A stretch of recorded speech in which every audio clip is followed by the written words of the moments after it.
Hello everyone, my name is Dogly. I want to keep this video short and sweet, and I'm just going to be going over two main different builds that you can use for Kamisato Ayaka. If you find this video helpful, please leave a like. Please comment down below what builds you are using for Kamisato Ayaka, and I look forward to hearing from all of you.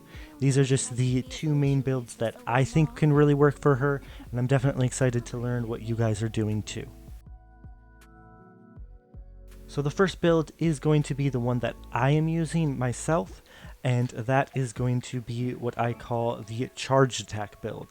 Charge attack build uses the Black Sword. This is really the only weapon that can work with the build because it boosts your charge attack damage. Since I got Kamisato Ayaka on my second account, I don't have an R5 Black Sword yet, but I've been getting some pretty good results with R2 as well. And I think you guys will see decent results at R1. For artifact options on this charge attack build, I think that the best options that you have would be either a 2-piece Blizzard Strayer and 2-piece Gladiator, or a 2-piece of the new set that gives 18% attack, or 4-piece Bolide. So if we look at the 4-piece Bolide effect, we can see that it gives an additional 40% normal and charge attack damage when you are shielded.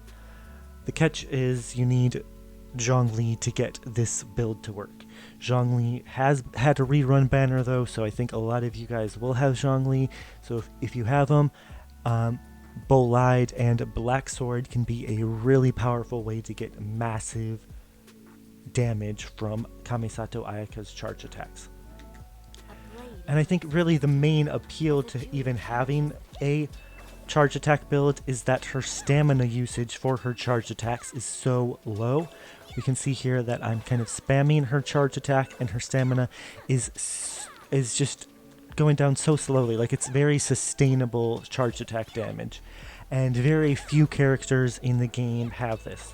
If you're trying to do this with Kaching, for example, like, her stamina is going to go down so fast. Hu Tao's stamina goes down pretty fast with her charge attacks as well. So a lot of the other 5-star options for charge attack builds are going to be inferior to Kamisato Ayaka. And a charge attack build for Kamisato Ayaka in comparison to other 5-star characters then is just going to be so much better. And that's why I think this is one of the two main build focuses that you can do with her. Her next build focus, of course, is going to be focusing more on her ult. We can see that her ult gives a very powerful kind of whirlwind in front of her. When you're doing this in front of enemies, it has the potential to branch off into 2 different directions as well.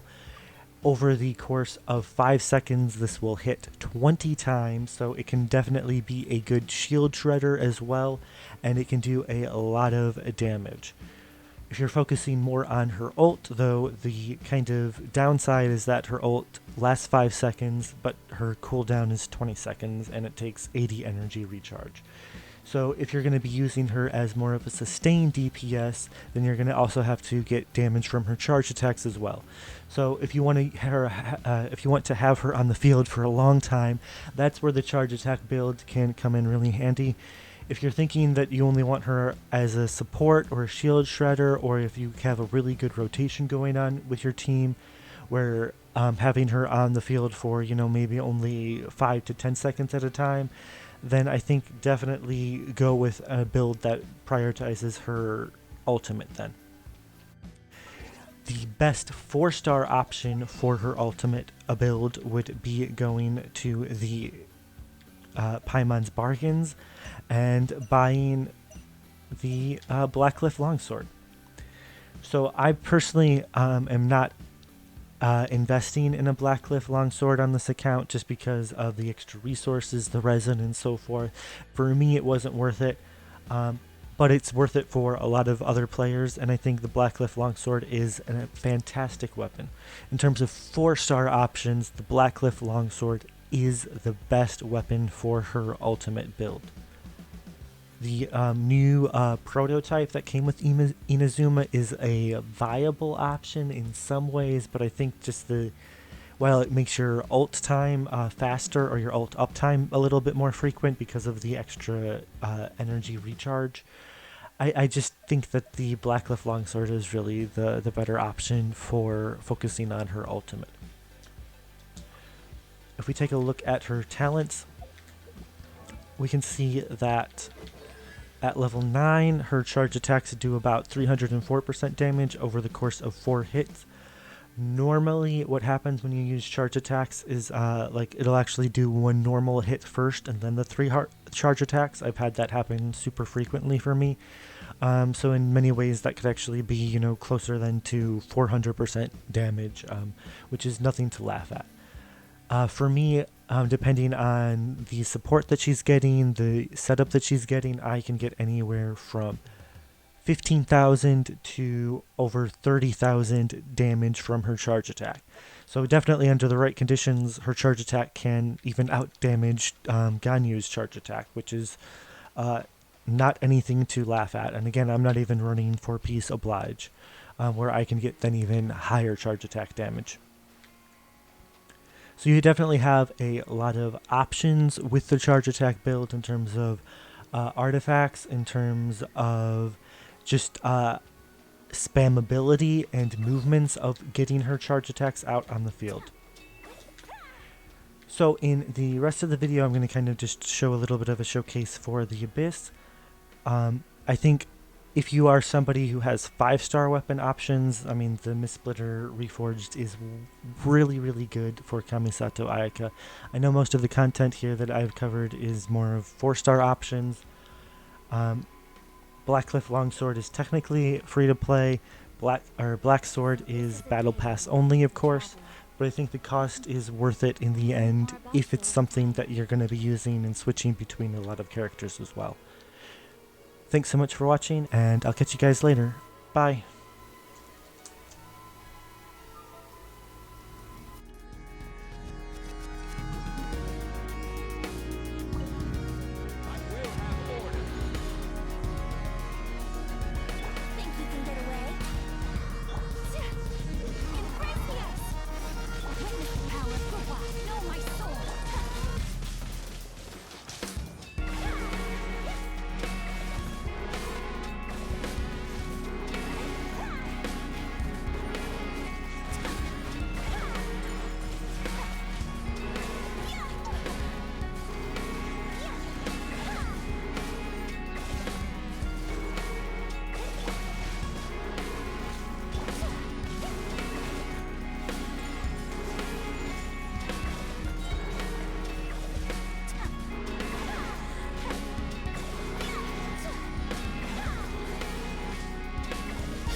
Another test subject. Think you can get away?